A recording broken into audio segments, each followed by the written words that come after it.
Hi everyone! Today's sensory activity is going to be coloured spaghetti. It's a really good tactile sensory activity, but it's also really good for visual stimulation as well because we've got lots of nice bright colours that we can mix together and play with and explore. So all you need really is some spaghetti and some food colouring. So I've just got my boiling water. I'm going to put my pasta in and just cook it according to the instructions on the packet, and then I will put it in some cold water at the end, and then we can start colouring it. While my pasta's cooking, I'm just putting my food colouring into the bag so that the pasta can go in on top. I've just used a little cocktail stick and dipped it in the food colouring twice and then just left it in the bag. So I'll see if that works. If it doesn't, I'll show you the method I do eventually go with. My pasta's cooked and I'm just draining it with some cold water so that it stops cooking now. So I've got all of my bags laid out with the colours inside, and now I'm just going to separate the spaghetti into relatively even groups and then put them in the bags with a little bit of water and mash them all together.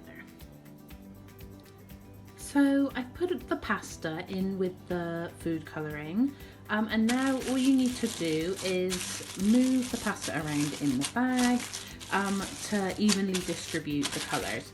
This in itself could be a good sensory activity for our pupils who don't like getting messy, but they can still get the squishy feeling of it and see the bright colours and changing the colour of the pasta. Yeah, so I'm going to do that with all of my pasta now, and then we can take it out for the next step of messy play in a tray.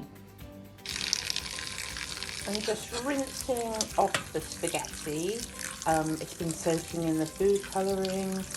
I just want to take the residue away so we don't get some stained hands. So now that I've rinsed all of my spaghetti, I've just laid it out on a tray in a little rainbow. This activity is really good for learning about rainbows and learning about colours. You could talk about the colours of the rainbow, but also you could talk about how when you combine different primary colours you get secondary colours. So for instance, when you combine red and yellow you get orange, when you combine yellow and blue you get green, and when you combine red and blue you get purple, and you can show that with the spaghetti in some ways. You could also talk about contrasting colours.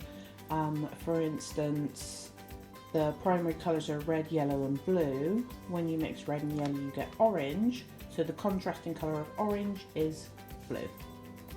I hope that makes sense. I'll put some more information in the link below about contrasting colours. And don't forget to update your vocabulary list.